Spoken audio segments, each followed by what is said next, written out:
Well, since the last video I made, the parts for the Suzuki have started to trickle in. We've got our new carburetor. Look at that funky air filter we got with it. The other air filter was just like dust. So got a new gold iodized air filter. That's got to be worth 50 horsepower right there just for that air filter. Got the new fuel petcock. We got some signal lights for it. Oh, head gasket. Some signal lights for it. The signal lights, I think, they look pretty close to the stock original, so I wanted to kind of keep it all stock appearing when we get it back together. Also did the old barbecue paint on the exhaust system. Painted up the skid plate on the bottom. We got all the gas tank cleaned out. Not sure, I don't think you'd be able to see inside there, but it is super clean and sanitary. So I think we're all good there. Also, since the last video I made, I pulled the top end off of it too. Just wanted to have a look at it. I'm glad I did because everything looks in pretty good shape.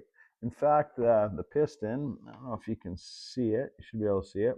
It's actually been bored over 20 thousandths and it's in decent shape. For whatever reason, the head gasket was missing though, so I'm glad I did pull the top end off to check it out. So we'll get that back together with the new head gasket. Also put a new kickstart lever on it too.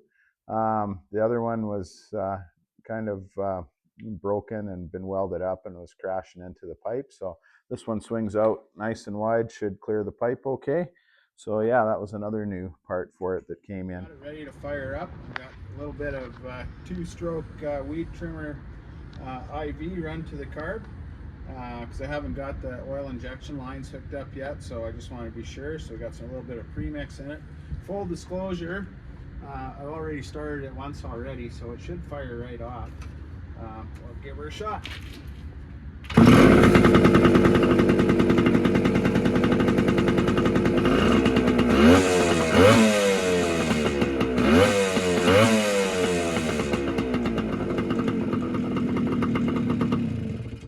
So, the next thing now is we'll get the oil tank filled, and the oil lines that run to the engine are clear, so we should be able to tell if it's pumping oil to that. And then we'll get the tank on it after with a little bit of regular gas, and we'll try it again.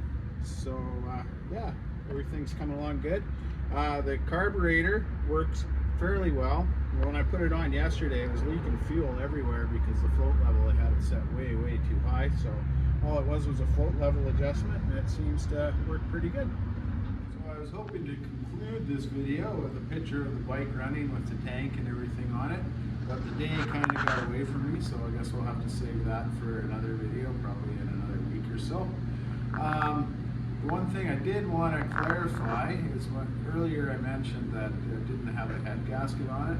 When I was putting it back together and I was cleaning the carbon off the top of the cylinder head, they have a really thin aluminum head gasket that matches the same color as the head, so it didn't look like it had one, but it actually did have a head gasket on it that came off. I do have to get the bike to pass out of province inspection, and I've done that in the past with a bike I bought from BC, and they are super particular on everything. Every single light has to work. I noticed the gauges are really busted up on here, but I do have another speedometer that I got when I was putting the Cafe Racer together. They actually sent me two speedometers when I ordered one, so I'll be putting this one on, and it has the neutral, the headlight, and the signal light and everything on it. So I just don't see the point in getting this thing running unless I can actually make it roadworthy so I can enjoy it. So anyways, that's it for now, and like I said in the last video, if you have any suggestions on how we proceed moving forward with this bike, feel free to comment. Thanks.